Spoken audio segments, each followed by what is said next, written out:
Les grands titres de ce journal, religion, comment vivent les parents dont les enfants, une fois devenus adultes, s'éloignent de la foi?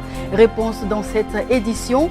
Et enfin, humanitaire, situation humanitaire catastrophique pour les réfugiés maliens. Médecins sans frontières tire la sonnette d'alarme. La gloire et l'amour de Dieu illuminent la vie de ses enfants. Mesdames et messieurs, bien-aimés du Seigneur, bonjour et merci de nous rejoindre sur Béni TV, la chaîne des bénis, pour cette toute première édition de l'information de la semaine. Les églises gagnent du terrain dans le monde et particulièrement en Afrique. Les temples et les églises traînent de plus en plus de fidèles et quitte à créer une compétition farouche entre les hommes de Dieu. Un constat qui suscite la question suivante. Guerre de religion ou guerre de conquête des âmes? Nous vous proposons un élément de réponse avec Vox Africa. Non, le concept de guerre de religion ne me paraît pas approprié parce que ce n'est pas réellement une guerre de religion. On pourrait parler de guerre peut-être pour la conquête des âmes. Sans doute que chacune des églises ou chaque institution religieuse actuellement présente en Afrique a envie, n'est-ce pas, d'avoir dans sa chapelle le plus d'adeptes possible. Et donc, c'est à ce niveau que nous nous trouvons. Et je voudrais quand même souligner, avant de continuer mon analyse, que le contexte que nous vivons, qui est un contexte nouveau, est celui du pluralisme religieux. Nous ne sommes plus, n'est-ce pas, à cet Eldorado où on peut penser que les choses reviendraient, n'est-ce pas, à une ou deux églises. Encore que, quand on fait l'histoire, on comprend que dès les origines même du christianisme, vous voyez, il y avait déjà une invasion de toutes les doctrines possibles. Donc nous sommes en contexte de pluralisme religieux. C'est un phénomène qui, à mon sens, marque précisément la mondialisation spirituelle. Cette mondialisation qui envahit l'Afrique d'une manière un peu brutale et tout simplement aussi parce que nos pays n'ont pas été préparés à cette invasion-là. Parce que le débat sur la laïcité n'a pas été un débat approfondi pour permettre aujourd'hui d'organiser l'occupation, n'est-ce pas, l'espace religieux. Et vous voyez que la plupart des religions qui s'installent, ce qu'on appelle les nouvelles églises, s'installent dans la clandestinité parce que, n'ayant pas eu la possibilité d'être légalisées, et nous avons des lois qui prévoient que chaque église qui veut s'installer, chaque religion doit avoir une reconnaissance légale. Et lorsque vous regardez le paysage actuel, vous constatez que beaucoup exercent dans l'illégalité totale, avec certainement la tolérance administrative qui ne se justifie pas ici, d'autant plus que les privés sont même agressés dans les résidences privées avec des groupes de prières, avec tout ce mouvement qu'on observe. Et donc, à mon sens, je crois que cela exige quand même une certaine régulation. Toujours en religion, la satisfaction de tout parent chrétien est de permettre à ses enfants de vivre constamment avec le Seigneur, d'accepter Jésus-Christ de Nazareth comme Seigneur et Sauveur et de vivre plus tard selon ses commandements.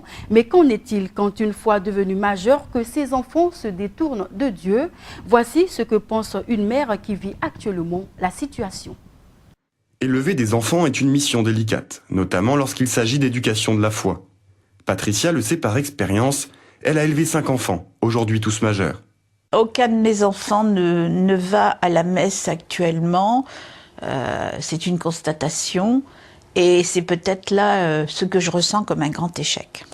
Un échec, déconcertant et déroutant pour cette mère de famille. À l'heure où tous ses enfants ont pris leur autonomie, elle essaye de comprendre. Je pense que, si vous voulez, du fait que mon mari, tout en étant positif, mais ne m'accompagnant jamais à la messe, par exemple, a provoqué chez les enfants petits déjà des questionnements. Pourquoi papa et maman ne font pas la même chose?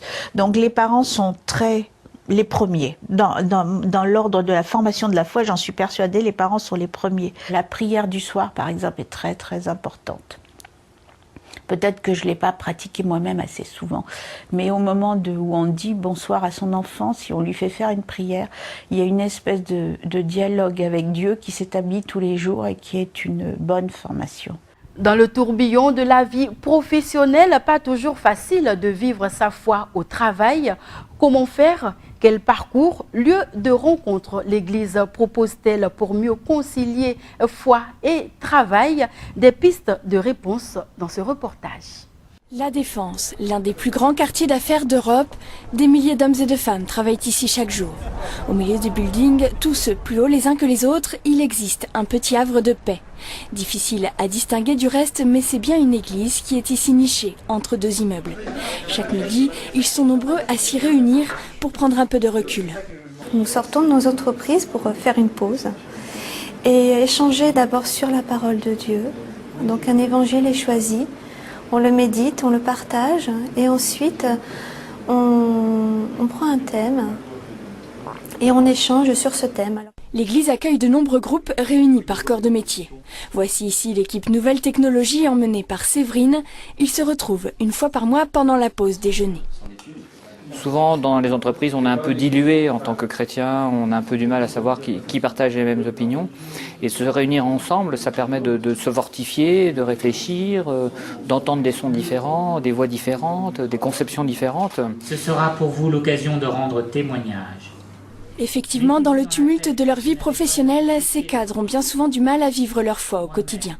Pas facile en effet de vivre selon les préceptes de l'Évangile quand la performance et la rentabilité sont constamment mises en avant. Ni résistance, ni contradiction. Enfin, moi, il m'arrive assez souvent de repenser aux réunions qu'on a eues ici pour faire mon métier de tous les jours. Je m'occupe d'une équipe d'une dizaine de personnes et donc tout le monde ne partage pas les mêmes convictions que moi, forcément. Mais je crois que par mon attitude, par le respect des autres, j'essaye de montrer un autre visage de l'Église, de montrer un peu que être chrétien, c'est pas juste aller à la messe, c'est aussi en vivre. En vivre grâce à ces temps passés ensemble. Ces cadres se sentent donc soutenus dans leur vie spirituelle. C'est peut-être ça, vivre l'évangile au travail. Vivre avec ses collègues dans le respect et la tolérance. Adopter un comportement et un système de management plus humain. Nous changeons totalement de registre et nous parlons humanitaire. La situation humanitaire des réfugiés maliens dans le camp de Mbera en Mauritanie est de plus en plus préoccupante. Ce camp compte 74 000 personnes et il bénéficie d'une aide insuffisante. Des enfants de moins de 2 ans font partie des premières victimes. Chaque jour, 2 enfants meurent dans ce camp. Médecins sans frontières tire la sonnette d'alarme. Médecins sans frontières MSF tire la sonnette d'alarme face à la situation humanitaire dans le camp de réfugiés maliens de Mbera. Ce camp est situé en Mauritanie et compte 74 000 personnes. Il bénéficie d'une aide insuffisante. Les enfants de moins de 2 ans font partie des premières victimes. Leur taux de mortalité aurait dépassé le seuil d'urgence. Chaque jour, 2 enfants de moins de 2 ans meurent dans le camp de Mbera, précise l'association humanitaire. Toute cette population qui arrive, elle a besoin d'aide, elle a besoin de soutien, elle a besoin d'encadrement. Et c'est choses qui doivent être faites de manière synergique et beaucoup plus rapide. Selon Médecins sans frontières, il est peu probable de voir ces réfugiés retourner prochainement au Mali, car ils ont peur des représailles. La plupart sont des Touaregs, de nombreux Arabes seraient également présents. Or, le conflit a cristallisé la haine entre ces personnes que certains au Mali appellent peau blanche et une population à la peau plus foncée qui a souffert des exactions des djihadistes. Dans le reste de l'actualité, et c'est l'Europe qui nous accueille, la lutte contre la fraude fiscale se poursuit sur ce continent. Au Luxembourg, le Grand-Duché accepte de se rallier à l'échange automatique de données bancaires. Il faut noter que le pays s'y opposait jusqu'à présent. Avec cette décision, le Luxembourg envoie ainsi un signal fort au reste de l'Europe. Le Luxembourg envoie un signal fort au reste de l'Europe et s'engage dans la lutte contre l'évasion fiscale. Le Grand-Duché accepte en effet de se rallier à l'échange automatique de données bancaires. Le pays s'y opposait jusqu'à présent, une position devenue intenable avec l'aggravation de la crise en Europe et les dernières révélations sur les paradis fiscaux. Si le gouvernement a changé sa position sur cette question, explique Jean-Claude Juncker, ce n'est pas sous la pression européenne. Néanmoins, la pression a existé puisque 25 des 27 États membres sont en faveur d'un échange automatique d'informations. La nouvelle législation qui entrera en vigueur en 2015 ne concernera que les particuliers européens et non les entreprises. Le Grand-Duché ayant cédé, l'Autriche est le dernier État membre à s'opposer à la révision de la directive européenne sur l'épargne. Aux États-Unis, petite victoire pour les démocrates, les sénateurs américains ont entamé depuis ce jeudi un débat sur le renforcement de la législation sur les armes à feu. Les discussions portent essentiellement sur le contrôle des antécédents des acheteurs, autrement dit, pouvoir vérifier qui se procure des armes. Les discussions devraient durer plusieurs semaines. Les sénateurs américains ont entamé ce jeudi un débat sur le renforcement de la législation sur les armes à feu. Les discussions devraient durer plusieurs semaines. La tenue d'un tel débat était loin d'être gagnée au départ. Les sénateurs républicains, pourtant minoritaires, ont cherché à s'y opposer, mais un compromis a été trouvé. Les discussions porteront essentiellement sur le contrôle des antécédents des acheteurs, autrement dit pouvoir vérifier qui se procure des armes. Cette mesure est soutenue par 9 Américains sur 10, mais elle est dénoncée notamment par le principal lobby des armes à feu, la NRA. Le président américain avait promis de renforcer la législation après la tuerie de Newtown en décembre dernier. Une fusillade dans une école de cette ville du Connecticut avait fait 26 morts. Pendant ce temps, Barack Obama, le président américain, a engagé un véritable plaidoyer en faveur du durcissement de la législation sur les armes à feu dans le Connecticut. Notons que c'est dans cet État qu'a eu lieu la tuerie dans une école de Newtown en décembre dernier. 26 personnes, dont 20 enfants, avaient trouvé la mort. Barack Obama appelle le Congrès à durcir la législation sur les armes à feu. Le président des États-Unis a demandé aux Américains de faire pression sur les parlementaires lors de sa visite dans le Connecticut, un État marqué par la tuerie de Newtown en décembre dernier, lors de laquelle 26 personnes avaient trouvé la mort. Le jour où c'est arrivé a été le jour le plus dur de mon mandat. Mais je dois vous dire, si nous ne réagissons pas face à cela, ce sera aussi un jour dur pour moi. Barack Obama entend ainsi tenir une promesse de campagne. Il s'agit de faire quelque chose de juste pour toutes les familles qui sont ici, qui ont été déchirées par la violence des armes à feu. Il s'agit d'eux et de toutes les familles à venir pour empêcher que cela se reproduise. Voilà de quoi il s'agit. Barack Obama veut s'inspirer du Connecticut qui vient de renforcer le contrôle des armes à feu. Les autorités ont limité la vente des modèles d'assaut. Le Colorado et l'État de New York ont fait de même, mais rien ne semble gagner au niveau fédéral. Les textes proposés devant le Sénat ont été vidés de leur substance avec l'appui des démocrates. Nous quittons le continent américain pour revenir sur le continent européen avec la France. La France a évité le pire. Une élève de 11 ans et demi en classe de 6e a échappé au pire.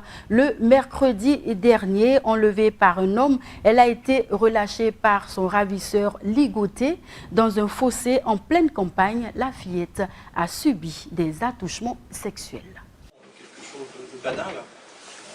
Elle regagnait son domicile à pied. Il s'est arrêté, d'après ce qu'elle a pu ensuite nous expliquer, à son niveau. Il l'a attrapé par son cartable et il l'a forcé à monter dans la voiture.